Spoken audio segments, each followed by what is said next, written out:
उसका हमने नाम रखा है द टर्मिनेटर।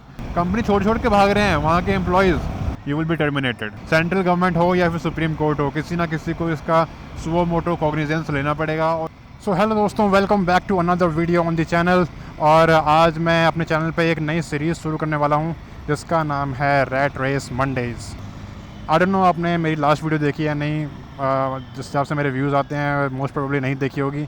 बट मैंने अपने लास्ट वीडियो में बताया था कि मैं एक कॉर्पोरेट मज़दूर हूँ और मैं एक अमेरिकन कंपनी के लिए काम करता हूँ जो कि यूके में बेस्ड है और इंडिया से ऑपरेट करती है। जी हाँ, हालांकि मैं उस कंपनी का नाम तो आपको नहीं बता पाऊँगा, मगर जितना हो सकता है उतना ज़रूर बताऊँगा भाई।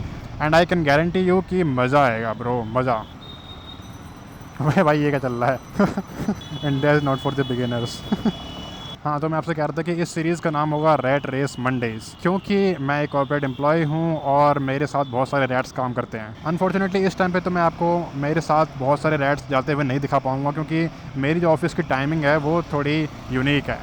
यूनिक इसलिए है क्योंकि मैं काम करता हूँ नाइट शिफ्ट में और मेरा ऑफिस स्टार्ट होता है 6:30 PM से और चलता है 3:30 AM तक। बेसिकली मैं अपने चैनल पे हर मंडे एक वीडियो अपलोड करता हूँ, but now I am thinking of uploading 2 videos in a week.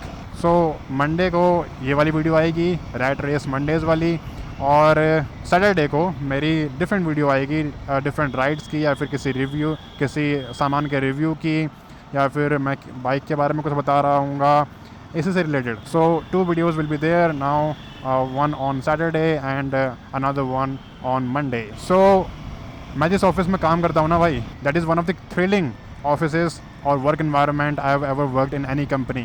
मैंने पिछले 3-4 सालों में कम से कम 4 या 5 कंपनीज चेंज करी हैं, मगर भाई जिस दिन से मैं इस कंपनी में आया हूँ ना, मैंने ज़िंदगी में ऐसी ऐसी चीज़ें देख ली है ना भाई कि अब बस सीधा संन्यास लेने का मन करता है। इसके बाद मैं कोई जॉब नहीं करने वाला अपनी ज़िंदगी में, ये मैंने ठान रखा है। मतलब ये फ्रेज़ आपने ज़रूर सुना होगा कि प्राइवेट जॉब से कुछ पता नहीं है, आज है कल नहीं है, मगर भाई आपने कभी रियलाइज़ नहीं करा होगा। अगर आपको रियलाइज़ करना है ना तो भाई मेरी कंपनी में आके काम कर लो किसी दिन।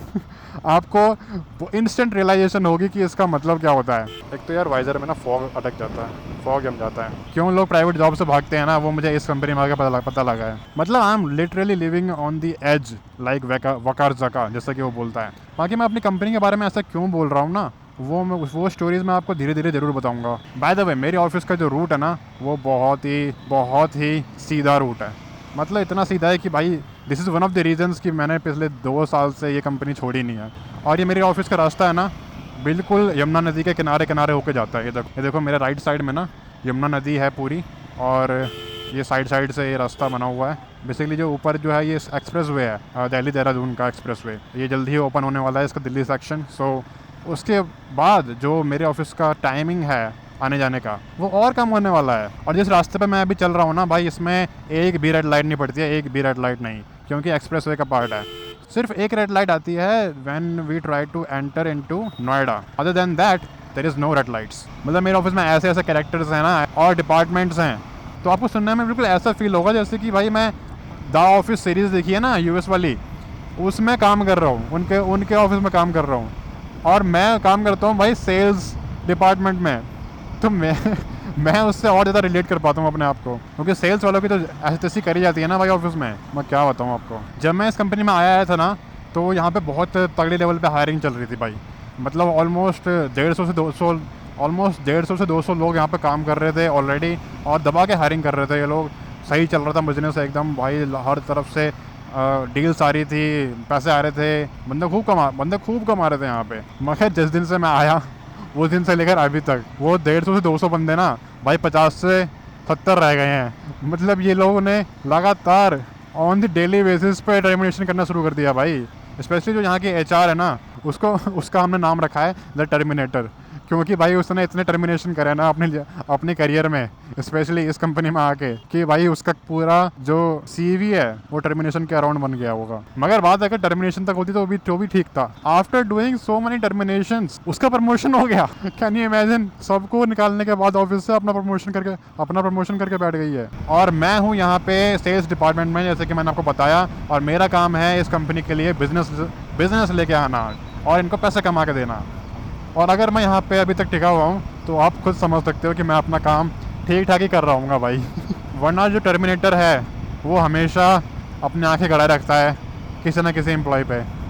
भाई जितना मुझे समझ में आता है कि एचआर का जो काम होता है वो है किसी एम्प्लॉयज़ के हितों की रक्षा करना या फिर उनकी आवाज़ उठाना, मैनेजमेंट से बात करना और उनके जो राइट्स हैं उनको सिक्योर करना। बट भाई मैंने पहली बार ये देखा है किसी कंपनी में एक एचआर उल्टा काम कर रही है। मतलब उल्टा भी नहीं है तो हद कर रही है। सो अभी मैं लगभग अपने ऑफिस पहुंचने वाला हूं और बाकी का व्लॉग मैं आते वक्त बनाऊंगा।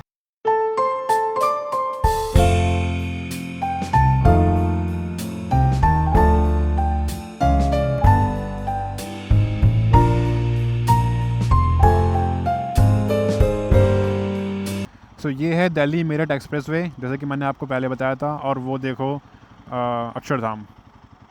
सो गाइज़ मेरा ऑफिस ख़त्म हो चुका है और अभी मैं जा रहा हूँ वापस घर की तरफ।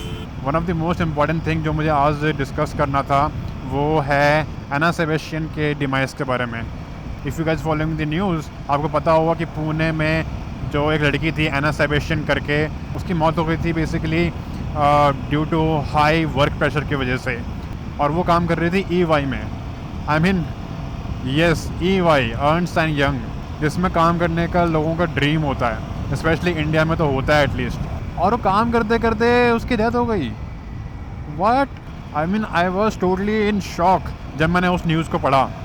How can you die in such a great company जिसके बारे में लोग सपने देखते हैं काम करने के, जिसके अंदर काम करने के लोग सपने देखते हैं, और उसमें उसके बारे में क्या पता चल रहा है कि वो वहाँ पे इतना ज़्यादा टॉक्सिक वर्क कल्चर है कि लोगों को सांस लेने का टाइम नहीं मिल रहा है, इतना ज़्यादा काम मिल रहा है लोगों को। I mean this is the condition of almost every single foreign based company in India.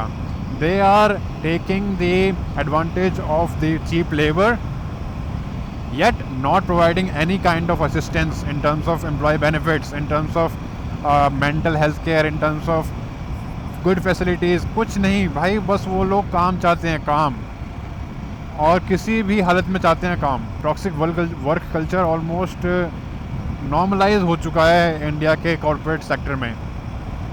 आप किसी भी कंपनी में चले जाओ, आपको बिल्कुल भी सपोर्ट नहीं मिलने वाला आपके मैनेजमेंट की तरफ से या फिर आपके मैनेजर्स की तरफ से, जो भी आपके सीनियर्स हैं, क्योंकि भाई हर बंदा इतना ज़्यादा ग्रीडी हो चुका है। मतलब they want is profit and production, that's it. And I was totally in shock कि भाई कैसे इंसान सपने देखता है इन बड़ी बड़ी कंपनीज़ में काम करने के, और जब वहाँ पर काम करने जाता है तो वहाँ पे ऐसा कल्चर देखने को मिलता है कि मतलब जिसे कि इंसान सहन ही नहीं कर सकता, अनबियरेबल। और ये तो सिर्फ एक एग्ज़ाम्पल है। अगर आपको नहीं पता है तो एक्सेंचर के ऐसे बहुत से वीडियोस वायरल हैं यूट्यूब पे, जहाँ पे उनके एम्प्लॉयज़ खुद आके बोल रहे हैं कि भाई इतना गंदा वर्क कल्चर है, इतना टॉक्सिक वर्क कल्चर है, अब्यूजिव कल्चर है कि वो लोग कंपनी छोड़ के भाग रहे हैं वहाँ के एम्प्लॉयज़। तो this is not something new that is happening in India. It has been going on from last couple of decades, जब से इन बड़ी बड़ी कंपनियों ने मास हायरिंग करनी शुरू करी है। तो ये तो भाई हर कंपनी में चल रहा है आज के टाइम पे, हर कंपनी में। And nobody is there to raise the voice for these people. हमारे मेंटल हेल्थ का क्या हाल होता है, हमारे फिजिक का क्या हाल होता है, nobody gives a shit about it. If you will be not performing for more than 2-3 weeks or a month maximum, you will be terminated. और भाई यहाँ पे तो बुरा हाल है यार, ट्रकों का ऐसा जमावड़ा है भाई, मेरे को मत मार दियो यार, निकलने दे।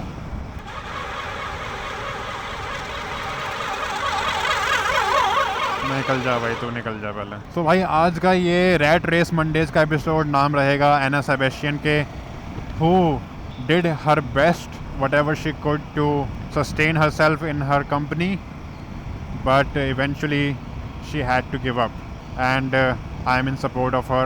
I raise my voice against the toxic work culture of Indian corporate industry. This needs to be ended on the immediate basis. Central government हो या फिर सुप्रीम कोर्ट हो, किसी ना किसी को इसका सुओ मोटो कॉग्निजेंस लेना पड़ेगा और इसके अगेंस्ट कुछ ना कुछ रूल्स बनाने पड़ेंगे, ताकि भाई एटलीस्ट जो लोग पैसे दे रहे हैं सरकार को, who are the sole tax providers, भाई उनके बारे में तो कुछ करो आप लोग, उनके बारे में तो कुछ पॉलिसीज लेके आओ। Like literally no one cares about the tax payers और the middle class in this government. ऐसे लोग भरे पड़े हैं ना इंडिया में इन कंपनीज़ के अंदर जो मतलब अपनी जॉब के लिए भाई कुछ भी करने को तैयार हैं, कुछ भी करने को, just to secure their jobs. तो लगभग मैं अपने घर के पास आ ही चुका हूँ and I hope and I seriously hope कि इसके बारे में सरकार कुछ ना कुछ करे और जल्द से जल्द कुछ ना कुछ कानून या पॉलिसीज़ लेके आएँ इन कंपनीज़ के लिए, ताकि वो अपने एम्प्लॉयज़ को ऐसे एक्सप्लॉइट ना कर सकें यार। मतलब हद होती है यार, इतनी बड़ी बड़ी कंपनियां हैं, इतने हाई लेवल पे टर्नओवर करते हैं, इतना ज़्यादा रेवेन्यू है, इतना ज़्यादा प्रॉफिट है, and then they treat their employees like shit. And those are the employees जो उनको बिजनेस ला के देते हैं, जो उनका काम करते हैं, जिससे वो कमाते हैं, and they don't give a shit about it. बाकी रैट रेस मंडेज़ के इस एपिसोड में सिर्फ इतना ही। Thank you so much for watching till the end stay tuned for the new video. Peace, take care.